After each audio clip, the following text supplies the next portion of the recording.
Bueno, ¿cómo están? Mi nombre es Marlon Reful Vegas. El día de hoy les vamos a exponer el tema de valvulopatías. Bueno, ¿qué es una valvulopatía? Una valvulopatía es una alteración patológica que involucra las válvulas cardíacas, causando una afectación en su estructura como en su funcionalidad.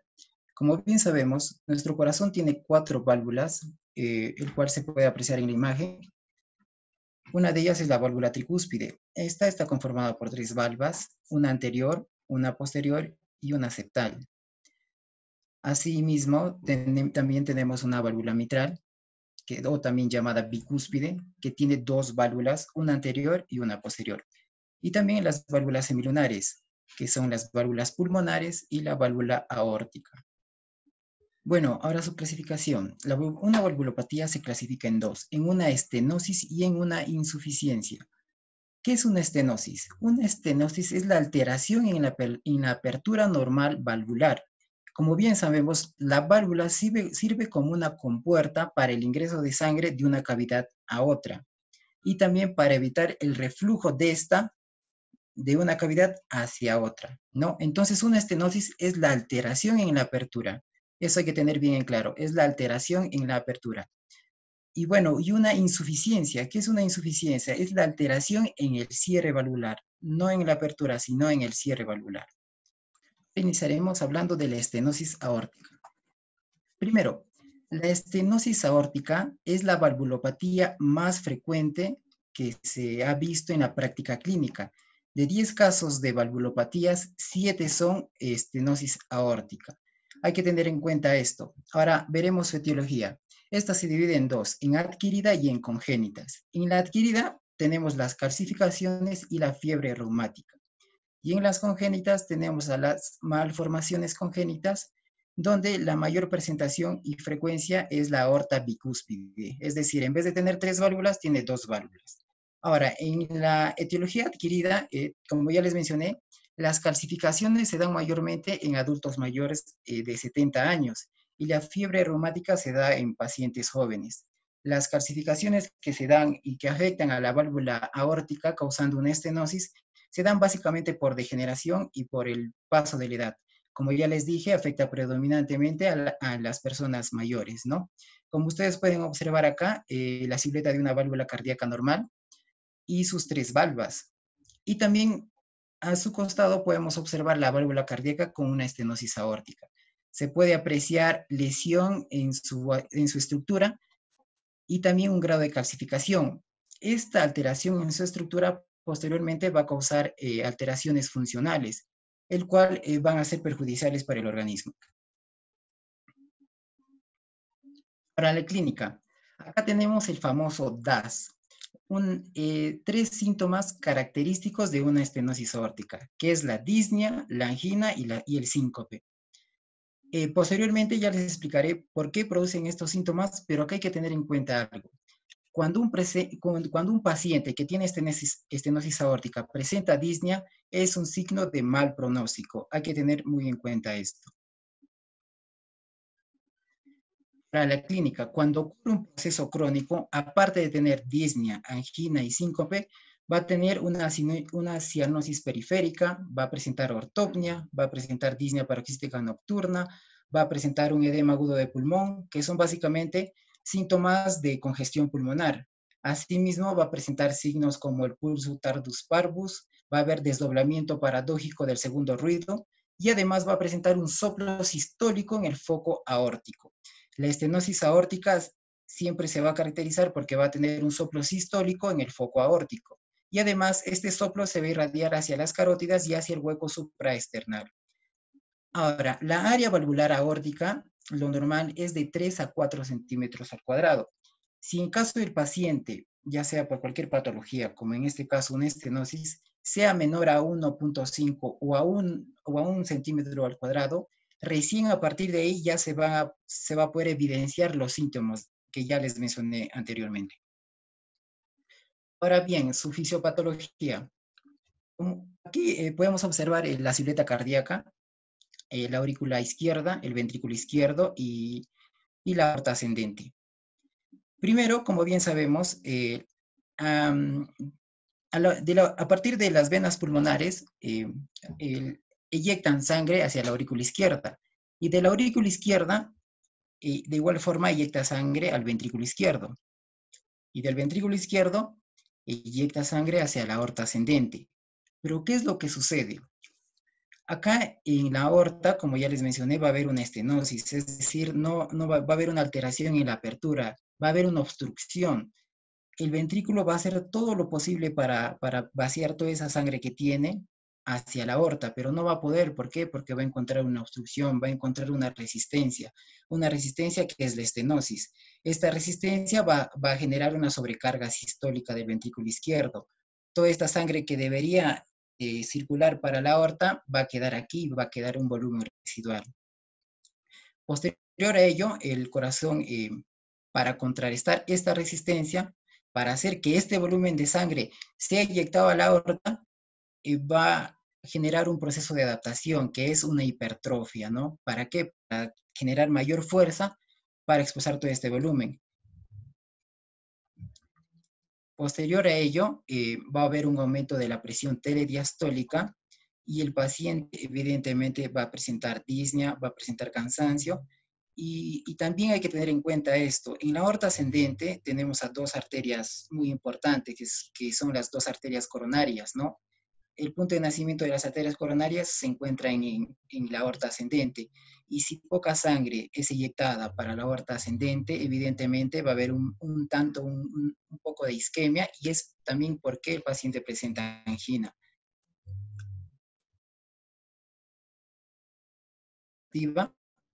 Donde se puede observar la estenosis de la válvula aórtica,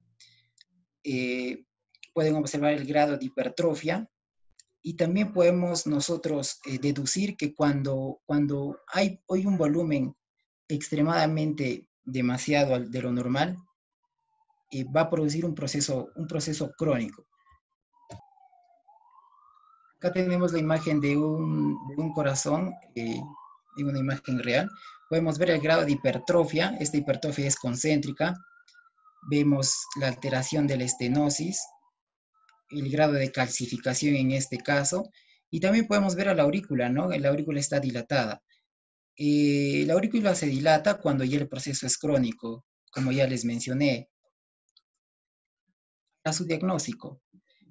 En sí, podemos usar una radiografía de tórax para evidenciar la dilatación postestenótica del aorta ascendente, pero en sí no vamos a encontrar una cardiomegalia como un hallazgo frecuente. ¿Por qué? Porque como les mencioné, la hipertrofia generada va a ser concéntrica y en una radiografía evidentemente no se va a poder observar. Lo que sí vamos a poder ver es la dilatación postestenótica de la aorta ascendente a consecuencia de la estenosis de su válvula. Ahora, en una ecocardiografía, esta sí es la herramienta básica y diagnóstica más importante, el cual prácticamente nos va a decir todo de la válvula, todo acerca de lo necesario y lo básico de esta patología.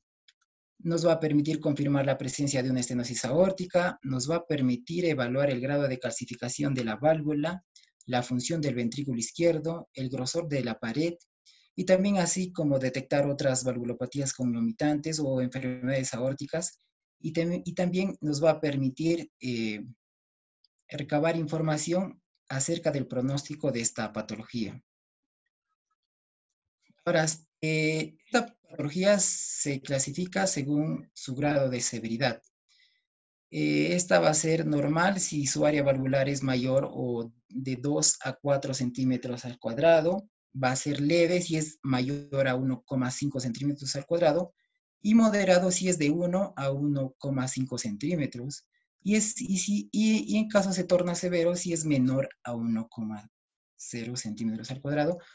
Y como bien les mencioné, los síntomas se hacen evidentes cuando el área valvular es menor a 1,5 centímetros al cuadrado.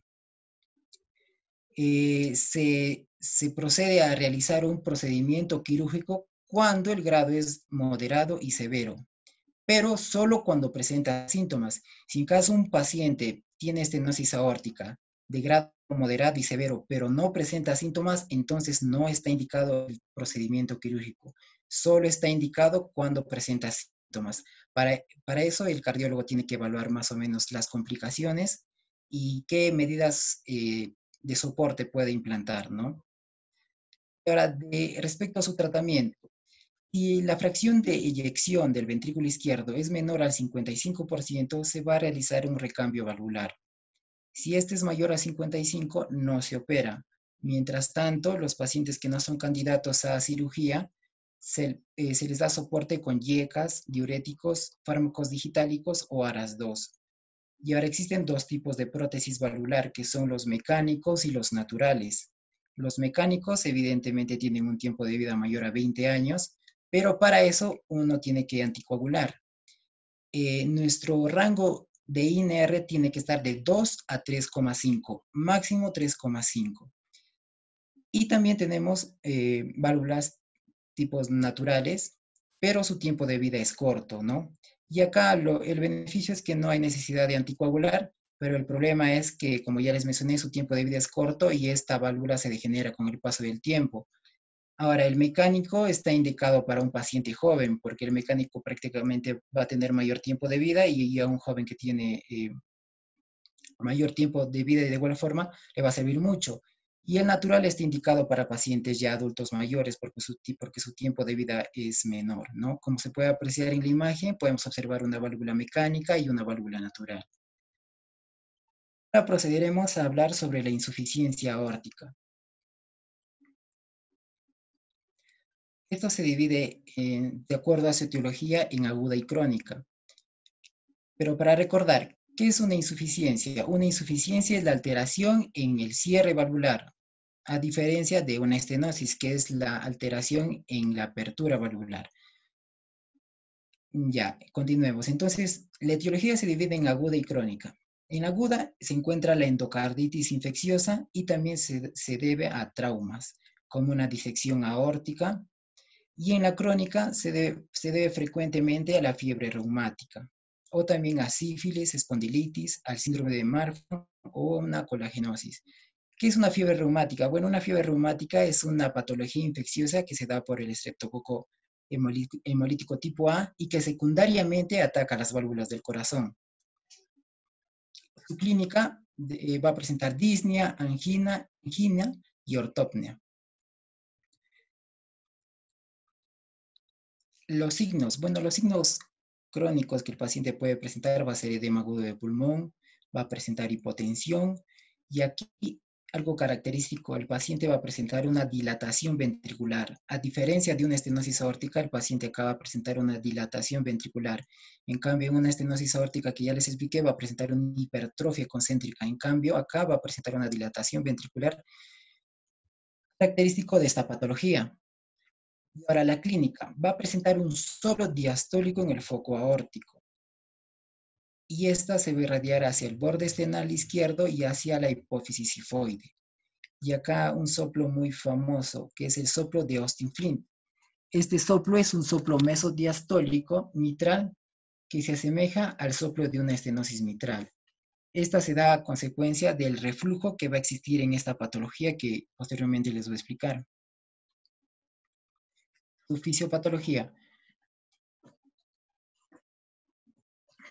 Bueno, como bien sabemos, la aurícula izquierda recibe sangre de las venas pulmonares y la sangre de la aurícula izquierda empuja sangre hacia el ventrículo izquierdo y de este ventrículo izquierdo eyecta sangre hacia la aorta, como un ciclo normal, ¿no? Pero ¿qué ocurre acá? Esta valvulita va a tener una alteración en cierre, no se va a cerrar bien. Evidentemente, cuando ocurre la diástole, al momento del llenado ventricular, cuando esta válvula se apertura, esta valvulita también va a estar abierta y toda la sangre que ha sido llevada hacia la aorta va a regresar y por ende va a aumentar el volumen acá. Y a medida que pase el tiempo, de igual forma va a aumentar el volumen, va a aumentar el volumen. En primera instancia se va a producir una hipertrofia del ventrículo izquierdo. ¿Para qué? Para contrarrestar esto, para que todo este volumen sanguíneo sea expulsado hacia la aorta.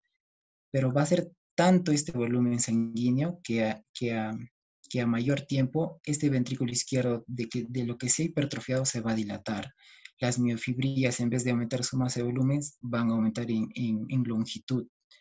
y por ende, si el ventrículo izquierdo está dilatado, ya no hipertrofiado, va a haber una disfunción sistólica, ¿no? Una disfunción en la contracción. El ventrículo va a estar, no va a tener la capacidad de contracción como antes tenía. ¿Por qué? Porque está dilatado. Y esto va a causar una insuficiencia cardíaca y el paciente va a presentar la clínica de una insuficiencia cardíaca tipo izquierdo, va a presentar disnea.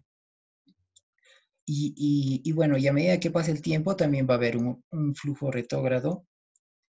El corazón va a ser incapaz de bombear esa sangre residual que se encuentra en el ventrículo y toda esa sangre va a buscar por un medio de donde salir, ¿no? Y va a haber un flujo retrógrado que, esta sangre va a llegar a la aurícula izquierda y de esta aurícula izquierda este volumen de sangre va a regresar por las venas pulmonares, regresa por las venas pulmonares y como va a aumentar el volumen, va a aumentar la presión hidrostática. Y como bien saben, al aumento de la presión hidrostática va a haber extravasación de líquido. Y ahí es donde se produce congestión pulmonar. Y ahí es donde se produce la clínica de una congestión pulmonar, ¿no?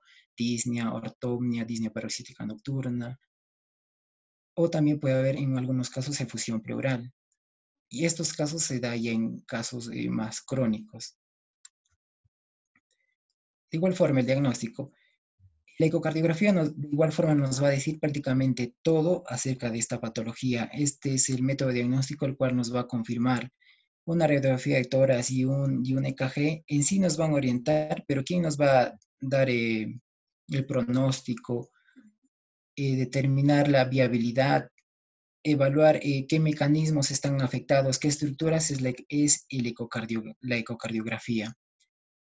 Bueno, como les dije, ¿no? Sirve para describir la anatomía vulvar, cuantificar la insuficiencia aórtica, evaluar sus mecanismos, definir la morfología de la aorta, determinar la viabilidad de una intervención quirúrgica y conservación o reparación valvular, determinar los efectos del impacto del jet regurgitante, como se aprecia en la imagen, este es el jet regurgitante, al momento de la diástole, y también va a haber la afección concomitante de otras válvulas, ¿no? Otras válvulas también pueden estar afectadas. Y ahora la cuantificación de una válvula aórtica. De acuerdo a esto, se cuantifica si es leve, moderado o severo.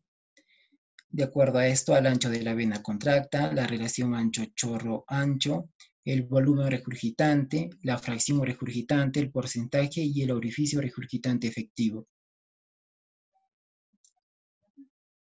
Y ahora el diagnóstico. El indicador es ecocardiográfico de mal pronóstico. Va a ser de mal pronóstico si la fracción de eyección de esta es menor al 55%. Como bien sabemos, la fracción de eyección conservada es mayor al 50% o 55%. Evidentemente, acá va a haber una fracción de eyección reducida, como les dije, porque el ventrículo va a estar dilatado y va a haber una disfunción sistólica. El ventrículo va a ser incapaz de expulsar toda esa sangre que se encuentra ahí porque está dilatado, no porque ha sido un proceso adaptativo crónico. Y también, como acá podemos ver, va a haber una fracción de acortamiento del diámetro sistólico del ventrículo izquierdo. El diámetro diastólico del ventrículo izquierdo, si es mayor a 38 milímetros al cuadrado, esta es de mal pronóstico. La relación radio-espesor también influye en esto y el estrés parietal sistólico también influye en esto. Ahora, su tratamiento. Bueno, las indicaciones para cirugía se plantea solo en pacientes sintomáticos. La cirugía está indicada para pacientes asintomáticos cuando su fracción de eyección en reposo sea menor al 50%. También el equipo cardiológico que va a realizar la operación debe evaluar los casos de pacientes seleccionados, ¿no? Si en caso estos van a ir a cirugía o si no van a implantar un tratamiento de soporte farmacológico. También debe considerarse la cirugía para pacientes asintomáticos con la fracción de eyección en reposo mayor al 50% y si en caso existe una dilatación del ventrículo izquierdo y esta sea grave. Asimismo, la enfermedad de la raíz aórtica o una aneurisma preexistente en la aorta ascendente también conlleva realizar una cirugía. Se recomienda la reparación de válvula aórtica mediante la técnica de reimplante o remodelado con anuloplastia aórtica solo para pacientes jóvenes que presenten una dilatación de la raíz aórtica y una válvula aórtica tricúspide, siempre y cuando los médicos que van a estar a cargo tengan amplia experiencia en ese tipo de cirugías. Y bueno, como aquellos pacientes que no están indicados para cirugía, de igual forma se les da IECAS, ARAS-2 y beta bloqueantes. Hay que tener en cuenta que las valvulopatías siempre han sido ha sido una de las patologías dentro de cardiología más preguntadas, ¿no? Siempre que nosotros revisemos algún libro de cardiología o veamos algo de cardiología, siempre vamos a estar viendo lo que son los casos de valvulopatías. Además, hay que tener en cuenta de que las valvulopatías siempre han sido preguntas que no solo involucran la parte cardiológica y la parte clínica, sino como habrán visto también involucra la parte de cirugía cardiovascular. Así que siempre es importante tener en cuenta algunos datos claves para poder rendir algún examen o para poder responder en alguna rotación o cuando estemos en el hospital, ¿no? Bueno, voy a hablar un poco sobre lo que es estenosis mitral. Y bueno, ya mi compañero Marlon ha estado explicando esta parte en cuanto a la diferencia entre estenosis e insuficiencia. Y bueno, como él lo dijo, la estenosis es una falla en la apertura valvular, ¿no? Eso hay que tener en cuenta siempre, hay que recordarlo. Después viene la parte de lo que es, en cuanto a insuficiencia, lo que pasa en la insuficiencia es que es la falla a nivel del cierre, ¿no? Hay que tener en cuenta esto siempre, que la falla viene por una falla en el cierre, ¿no? De las válvulas. Algo también que nos ayuda a diferenciar entre estas dos es lo que es la cronicidad, ¿no? O sea, cuándo vemos una patología y cuándo no. Cuando ustedes vean la etiología de las estenosis, en su mayoría siempre van a ser crónicas, nunca van a ser, no hay, es muy raro ver patologías agudas dentro de las estenosis, mientras que en las insuficiencias siempre van a haber, bueno, patologías, causas agudas y causas crónicas, ¿no? Y eso también nos ayuda a diferenciar. En cuanto a la dilatación, que normalmente se evalúa con imágenes, como es la radiografía, o también se puede evaluar con un electrocardiograma, hay que tener en cuenta que en las estenosis la dilatación siempre va a ser de la zona prevalvular, ¿no? Va a ser anterior al daño. Por ejemplo, nosotros tenemos un daño en la válvula mitral, y la válvula mitral es la parte que, si se puede decir, es la puerta que se abre cuando pasa sangre desde la aurícula izquierda al ventrículo izquierdo. Entonces, va a haber una dilatación prevalvular en una estenosis mitral. Esto quiere decir que la aurícula izquierda es la que se va a hipertrofiar o la que va a haber una dilatación, ¿no? Mientras que en las insuficiencias se van a dañar las dos cámaras, ¿no? La zona pre y la zona postvalvular. Esto es muy importante, ¿ya? Recordar, siempre va a haber daño de esas dos válvulas, de esas dos partes, perdón.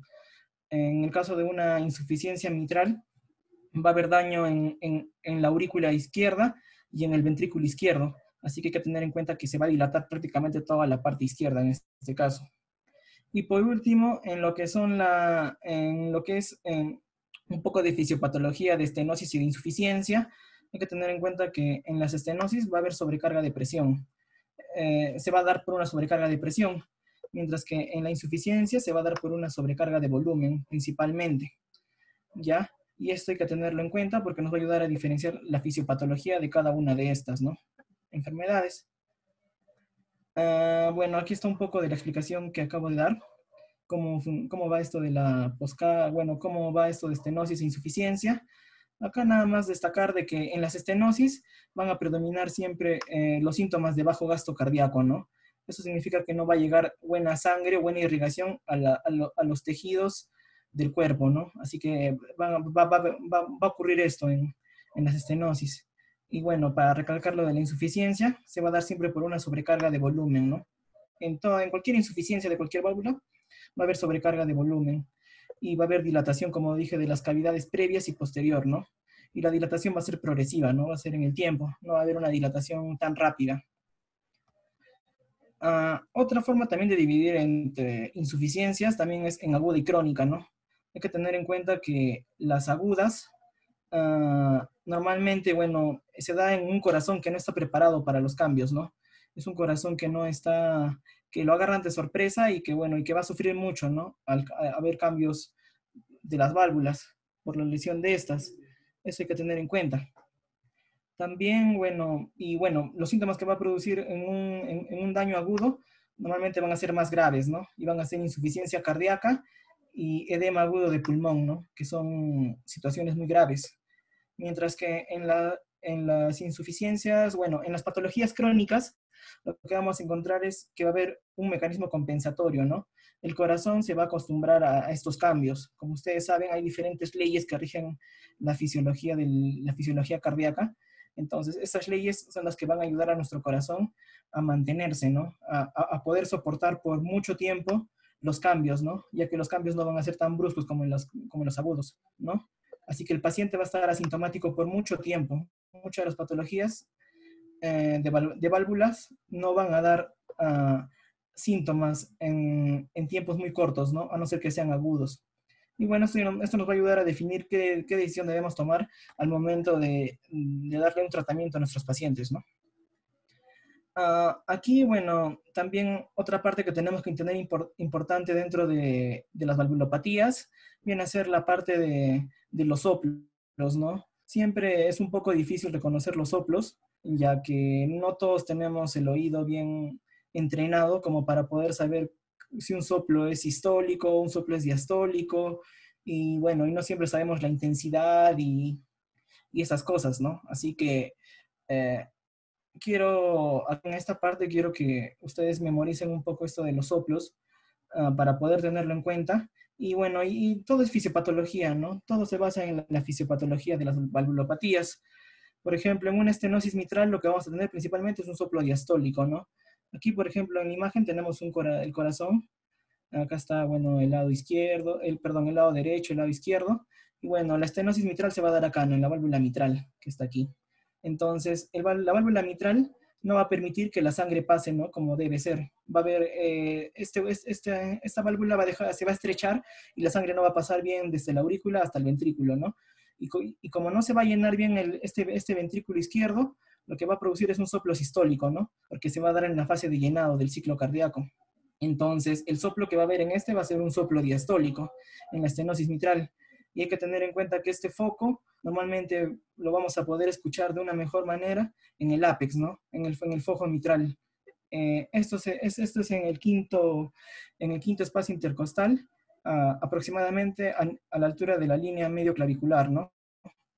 Entonces, en ese quinto espacio vamos a poder escuchar bien este soplo. Y bueno, como ya le expliqué, la dilatación en las estenosis es de la zona prevalvular, ¿no? Que en este caso vendría a ser lo que es el aurícula izquierda. En cuanto a la insuficiencia mitral, que también es importante, hay que tener en cuenta de que lo mismo, ¿no? Es el mismo daño en la misma válvula, aquí en la válvula mitral. Pero en este caso ya se va a dar, esta válvula no se va a cerrar bien, ¿no? No va a haber un buen cierre. Entonces la sangre cuando ya esté en el ventrículo izquierdo y quiera ser eyectada hacia la aorta, no va a poder, va a salir a la aorta una parte y otra parte va a volver a la aurícula izquierda, ¿no? No va a salir completamente. No toda la sangre que estaba dirigiendo hacia la aorta va a salir, sino que una parte va a volver a la aurícula izquierda. Entonces, esto se va a dar en la fase sistólica, ¿no? Porque es cuando la sangre es eyectada del ventrículo izquierdo. Así que hay que recordar esto, ¿no? Del soplo sistólico, que se va a dar un soplo sistólico. Es lo contrario a lo que pasa en una estenosis mitral, ¿no? Y bueno, hay que tener en cuenta también un dato clave también que siempre es preguntado en los exámenes, es de que la insuficiencia mitral va a irradiar a la axila, ¿no? El soplo, si bien es cierto, se escucha bien en el foco mitral, pero va a irradiar en la axila, se va a poder escuchar en la axila este soplo. Así que hay que tener en cuenta también eso. Y en cuanto a la dilatación, como lo expliqué hace un momento, hay que tener en cuenta lo de las dos cámaras, ¿no? En las insuficiencias va a haber dilatación de ambas cámaras, de la pre y la postvalvular, ¿no? La prevalvular en este caso sería la aurícula izquierda y la postvalvular sería el ventrículo izquierdo, ¿no? Entonces, estas dos van a crecer, ¿ya? Y bueno, en cuanto a la estenosis aórtica, bueno, y la insuficiencia aórtica, mi compañero ya lo explicó, ¿no? Solo hay que recordar de que igual es contrario, ¿no? Es lo contrario, ¿no? Si en la estenosis aórtica hay un soplo sistólico, en la insuficiencia aórtica va a haber un soplo diastólico, ¿no? Y eso es por la fisiopatología que mi compañero ya explicó. Eso es lo que explica esto. Y bueno, tener en cuenta que en la estenosis aórtica, esta va a irradiar al cuello, ¿no? Es una irradiación al cuello o una irradiación carotidia, también a veces en algunos libros lo mencionan así. Entonces hay que tener en cuenta esto de las irradiaciones, ¿no? Y bueno, la dilatación, como siempre hay que recordarlo, en las estenosis es de la cámara prevalvular. La prevalvular en la estenosis aórtica vendría a ser el ventrículo izquierdo, mientras que en la insuficiencia aórtica, como en todas las insuficiencias, se van a dañar la cámara pre y la postvalvular, que vendría a ser en este caso el ventrículo izquierdo y la aorta, ¿no? Hay que tener en cuenta esto, ¿ya? Va a haber dilatación de esto. Ya para hablar de lo que es estenosis mitral, hay que tener en cuenta de que esta valvulopatía es más frecuente en las mujeres, ¿no? Siempre se ha visto que las mujeres van a padecer más de esta patología, es mucho más frecuente en ellas. Además, bueno, se da normalmente entre la cuarta y la quinta década de la vida. También muy importante recordar este dato. Es rara, ¿no? No es muy frecuente. Como sabemos, la valvulopatía más frecuente es la estenosis aórtica. Casi es el 80% de todas las valvulopatías. Y esta, bueno, es mucho más rara, ¿no? El 10% nada más aproximadamente. Y está prevalente en algunos países, ¿no? ¿Y esto por qué? Esto se da porque la etiología principal de la valvulopatía, de esta valvulopatía, es la fiebre reumática, ¿no? Y la fiebre reumática es una patología de países muy poco desarrollados, ¿no? Como el nuestro. Así que esta patología es la que se lleva la mayor cantidad de casos de estenosis mitral, ¿no? Eso hay que tener en cuenta. Y aquí lo menciono, ¿no? La principal causa de estenosis aórtica va a ser la fiebre reumática, ¿no? Es de lejos la principal causa, ¿no? Después, bueno, pueden haber algunas otras causas como las congénitas, ¿no? Algunas valvulopatías congénitas van a causar también estenosis mitral. El síndrome carcinoide también es muy raro que cause.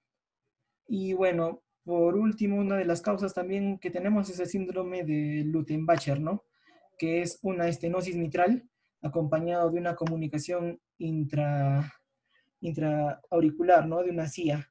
Esto hay que tener en cuenta, es muy raro, pero también es preguntado en algunos exámenes, así que hay que recordarlo, ¿no? Es el síndrome de Lutembacher, que es raro, pero como se asocia a CIA y tiene un nombre propio, siempre es preguntado, ¿no? Así que hay que recordarlo siempre. Aquí, bueno, en la imagen podemos ver cómo es una válvula, ¿no? En estenosis mitral. Podemos ver que el orificio ha cambiado mucho. Se ve que ha disminuido el diámetro de esta, ya que normalmente esta válvula tiene un área entre 4 a 6 centímetros cuadrados, ¿no? Más o menos, aproximadamente. Pero en este caso está mucho más pequeño, ¿no? No está muy grande. Y eso también se puede evidenciar aquí en la ecocardiografía, ¿no? Ya, algo para tener en cuenta aquí es la fisiopatología, ¿no? Como lo dije, lo que va a predominar en esta valvulopatía de estenosis mitral es el aumento de la gradiente, ¿no? De la gradiente que de la aurícula hacia el ventrículo izquierdo, ¿no? Ya que va a haber un aumento de presión en la aurícula izquierda, lo cual va a causar congestión pulmonar, ¿no? Nuestros pacientes van a venir muy congestionados, van a venir con síntomas respiratorios. Dentro de estos, bueno, el principal síntoma que va a aparecer es la disnea, ¿no? Lo que va a predominar en pacientes con estenosis mitral es la disnea. Eso es muy importante recordar, ya que es el síntoma que primero va a aparecer. Y bueno, va a ir pasando el tiempo y esta disnea se va a complicar, va a haber mucho más sangre y una mayor presión en la aurícula izquierda, lo que va a generar una hipertensión pulmonar, ¿no? Y esta va a ser activa y pasiva. Además va a haber una hipertrofia del ventrículo derecho. El ventrículo derecho se va a hipertrofiar, va a crecer, porque ya no solo va a dañar al corazón izquierdo, ¿no? Sino también va a dañar al corazón derecho. Ya esto ya es cuando es muy grave, ¿no? Y lo que va a generar al final en nuestros pacientes es una insuficiencia cardíaca derecha, ¿no? Hay que tener en cuenta esto, los síntomas, cómo se van agravando. Además, el aumento de la presión en la aurícula derecha va a crear dilatación, ¿no? Como lo dije, va a crecer la aurícula izquierda. En este caso, este crecimiento va a generar una arritmia muy conocida, ¿no? Que es la fibrilación auricular. Entonces hay que tener en cuenta esto, ¿no? Que la fibrilación auricular es causada por la estenosis mitral principalmente. Van a ir juntas, pero este es un síntoma de gravedad, ¿no? Si los síntomas recién están empezando, es muy difícil que empiecen con fibrilación auricular, pero si ya lleva varios años con los síntomas, sí se va a ver fibrilación auricular. Y también, bueno, esta fibrilación auricular va a generar acá un flujo turbulento, ¿no? De la sangre.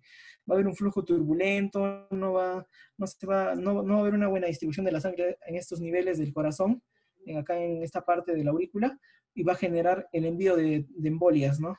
Y esto se puede complicar cuando llegan al cerebro, ¿no? Pueden causar ACVs. Entonces hay que tener en cuenta en esto, ¿no? Que va a haber embolias en la, en la estenosis mitral. Y bueno, otro de los síntomas otro punto de la fisiopatología también es que va a haber una disminución del llenado ventricular, ¿no? Del ventrículo izquierdo. No va a llegar la sangre como debería ser. Aquí en la imagen lo vemos claramente. La sangre no llega, ¿no? Como el espacio de la aurícula, de la válvula se ha reducido, ya no va a llegar sangre aquí al ventrículo izquierdo. Entonces va a haber síntomas de gasto cardíaco bajo, ¿no? No se van a perfundir bien los tejidos, no va a llegar sangre aquí a la aurícula, a la aorta en la misma cantidad como llega normalmente, ¿no? Así que esto explica mucho la fisiopatología de esta enfermedad. En cuanto a las manifestaciones clínicas, hay que tener en cuenta que el inicio de síntomas es prolongado, no aparece muy rápido, normalmente va a demorar 20 años en aparecer los síntomas desde el inicio del cuadro, así que no esperen encontrar pacientes jóvenes con estenosis mitral. Después, bueno, normalmente, como lo dije, aparecen después de los 40 años. Hay un deterioro rápido, eso sí. Si no detectamos a tiempo esta patología, nuestro paciente se va a morir rápidamente, ¿no? Normalmente a los 5 años ya nuestros pacientes ya están falleciendo. Así que hay que detectar a tiempo estas patologías, ¿no? Aquí, bueno, podemos ver los síntomas principales.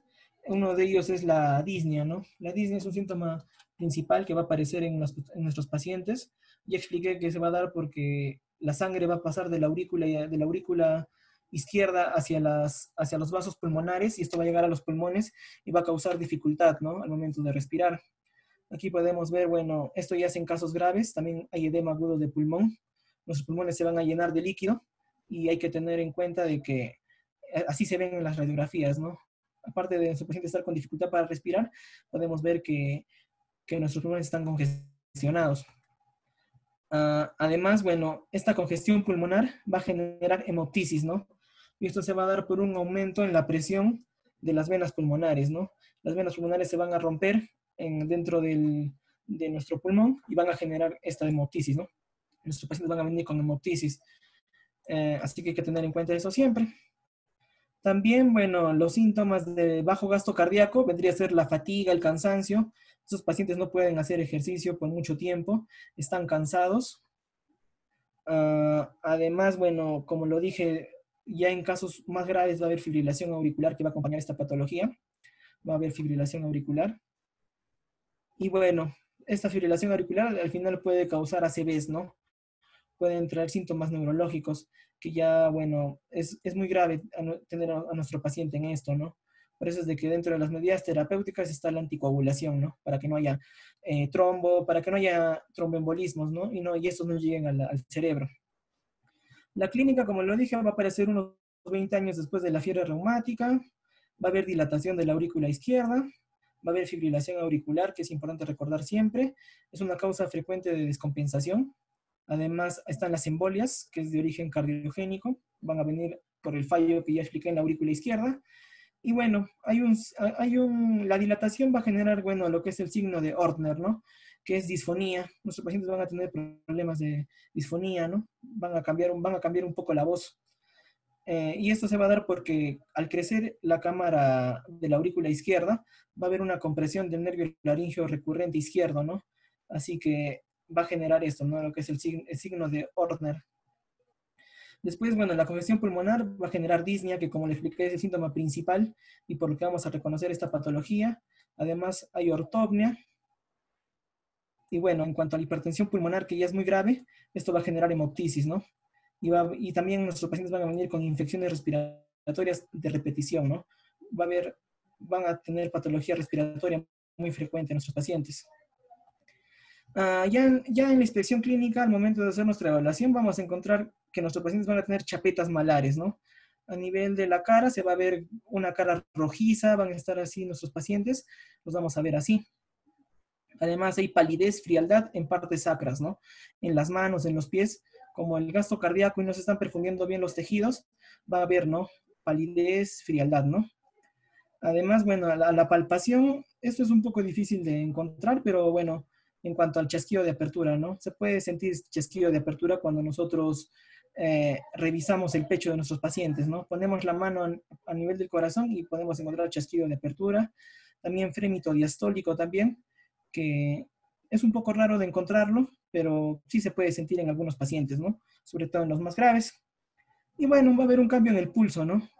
Arterial, el pulso arterial va a estar disminuido y va a ser irregular cuando haya fibrilación auricular, ¿no? Así que siempre hay que revisar los pulsos en nuestros pacientes con valvulopatías, porque siempre nos van a indicar algo. En la auscultación, ya cuando revisemos a nuestros pacientes, va a haber, bueno, primer ruido incrementado, va a haber un chasquido de apertura. Siempre que escuchen o vean la palabra chasquido de apertura, vean de que se van a dar cuenta de que están hablando de una estenosis mitral, ¿no? Eso se va a dar porque es un sonido fuerte y este sonido se va a dar porque las válvulas al estar calcificadas y al estar todas dañadas van a sonar como van a dar un sonido rudo, ¿no? Ya expliqué lo de los soplos. Bueno, va a haber un soplo diastólico que se va a examinar mejor en el foco mitral, que es en el quinto espacio intercostal, a la altura de la línea medio clavicular izquierda. Además, el segundo ruido va a estar incrementado. Y bueno, en casos graves va a haber soplo de Graham-Still, ¿no? Este soplo es característico de la insuficiencia pulmonar, del daño de las válvulas pulmonares. Pero en este caso, ya cuando la insuficiencia es muy grave, como le expliqué hace un momento, ya no solo va a dañar al corazón izquierdo, sino va a dañar al corazón derecho. Dentro de ellos va a dañar a la válvula pulmonar. Entonces se va a dar un soplo de Graham-Still, ¿no? Que es propio de insuficiencia pulmonar. Aquí, bueno, la imagen más o menos cómo se da lo que es la auscultación, cómo funciona. Podemos ver la sístole, la diástole, primer ruido, segundo ruido. Primer ruido un poco más fuerte. Segundo ruido un poco más bajo. Como lo expliqué, se va a dar el chasquido de apertura, que va a ser por la falla en la válvula mitral. Va a haber un refuerzo presistólico, que también es característico de esta valvulopatía, porque en otra valvulopatía no se encuentra. Y bueno, a todo esto se conoce como ritmo de Durosiez, ¿no? A todo este cambio dentro de la auscultación se conoce como ritmo de Durosiez, que es característico de esto, ¿no? De la estenosis mitral. Aquí podemos ver la radiografía de una estenosis mitral. Podemos ver de que hay un crecimiento de la aurícula izquierda. Además, bueno, aquí podemos ver de que se ha hecho es una radiografía varitada de esófago. Podemos ver aquí el esófago y este esófago está mucho más delgado de lo que es, ¿no? ¿Y por qué está mucho más delgado este esófago? Es porque nuestra aurícula izquierda está mucho más grande y está presionando el esófago, ¿no? Por lo que también podría haber síntomas pulmonares en estos pacientes. Perdón, síntomas esofágicos en estos pacientes, ya que el esófago está mucho más pequeño de lo que es normalmente. Además, bueno, en la radiografía también se puede ver lo que es, en los pulmones se puede ver el flujo pulmonar, el edema agudo de pulmón, que ya lo vimos hace un momento, se puede ver todo esto, ¿no? En la radiografía en una estenosis. También tenemos lo que es el electrocardiograma, ¿no? Esto no es muy usado, sinceramente, pero nos ayuda a reconocer la P mitral, ¿no? En un ritmo sinusal. Además, nos ayuda a ver que hay fibrilación auricular. Nos ayuda a ver también la hipertrofia ventricular derecha. y el eje cardíaco que también está a la derecha por el crecimiento de las válvulas, no por el cambio, ¿no? Perdón, por el crecimiento de las cámaras. Esto no, bueno, no siempre es usado, pero siempre se debe pedir, ¿no? Una ecocardiografía, un electrocardiograma para poder diferenciar, ¿no? Y poder ver cómo está el corazón de nuestro paciente. En cuanto a la ecocardiografía, bueno, es como en todas las valvulopatías, es el estudio de elección, ¿no? Es el gol estándar. Con esto diagnosticamos y nos permite ver cómo están las válvulas, ¿no? Aquí, bueno, podemos ver acá las válvulas. Acá está la valva anterior, la valva posterior de la válvula mitral. Podemos ver que el orificio está muy pequeño, ¿no? Está muy pequeño y además la aurícula izquierda está mucho más grande de lo normal, ¿no? Y esto nos permite ver la ecocardiografía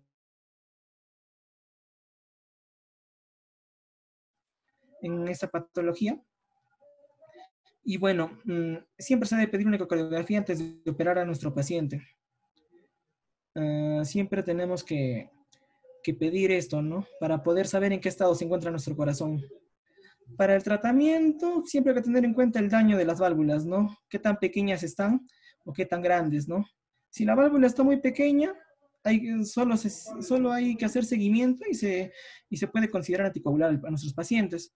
Pero si la válvula está muy pequeña, o sea, menos de 1.5 centímetros, es una estenosis muy grave, ya tenemos que ver otras técnicas, ¿no? Hay tratamiento médico, ¿no?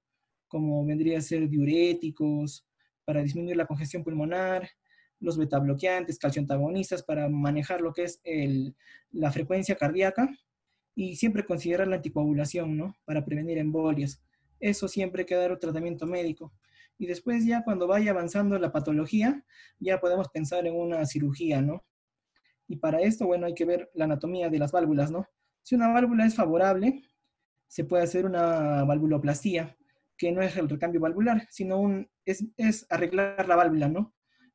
Pero si esta válvula está muy dañada y ya no sirve ya no sirve, entonces hay que pensar en hacer un recambio valvular, ¿no? Que también es importante tenerlo en cuenta. Aquí está más o menos cómo se hace una valvuloplastía, cómo se ve, cómo se dilata la válvula.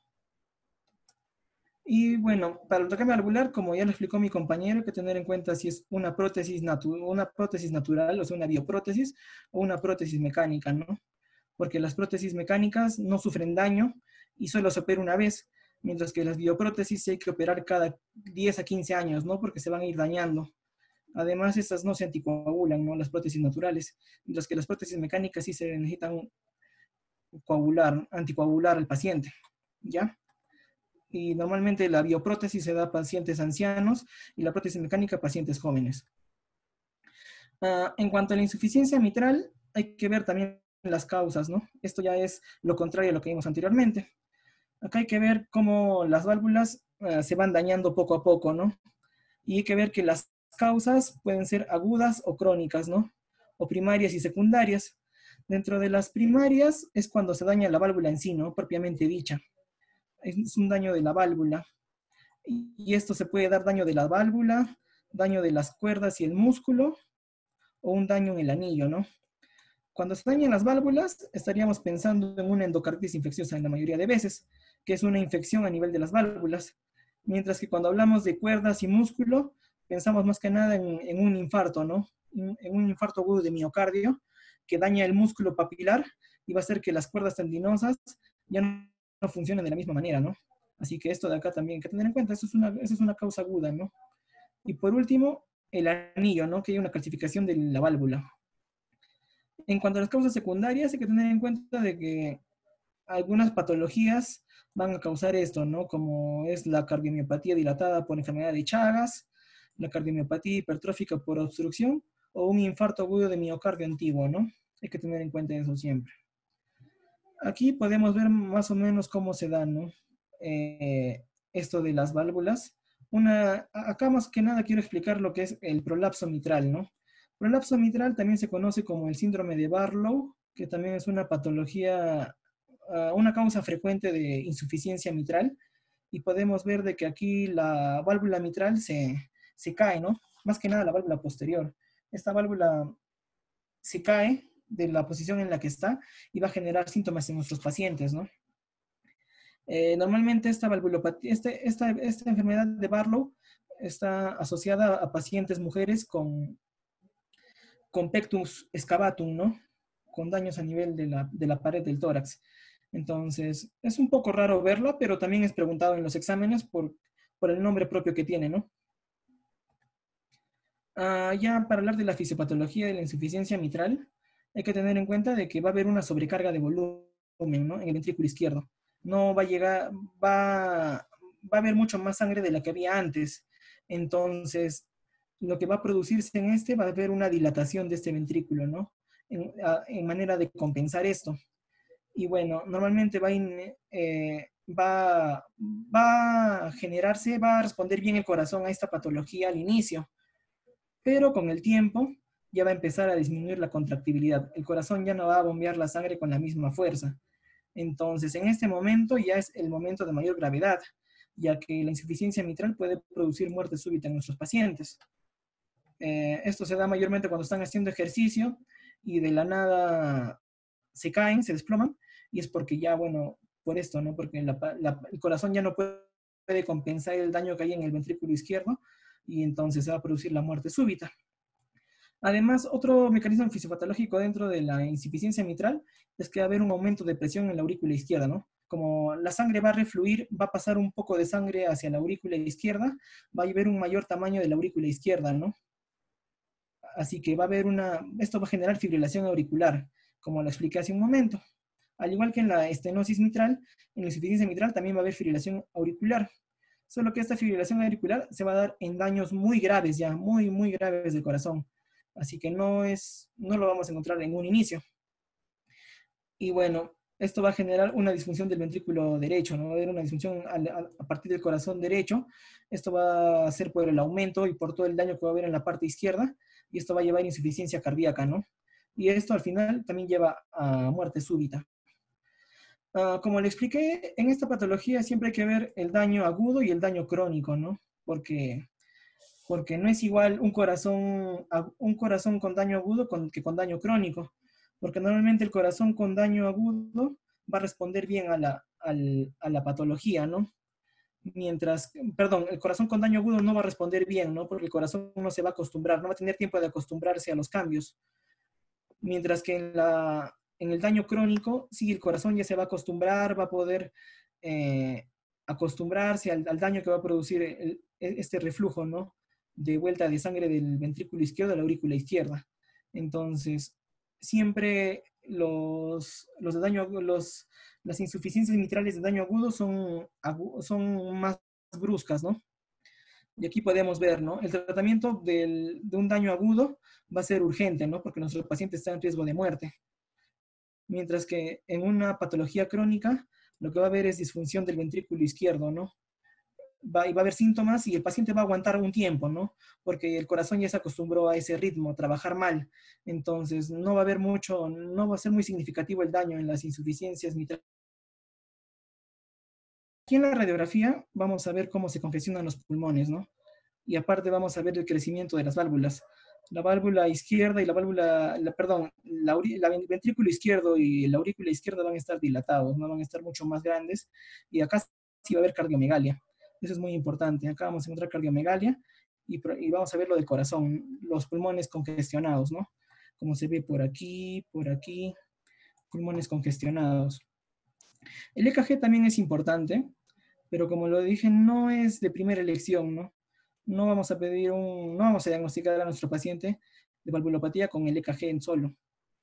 Hay que pedir algunas pruebas más, y la más importante es esta, ¿no? La ecocardiografía, en la cual vemos el flujo anómalo, ¿no?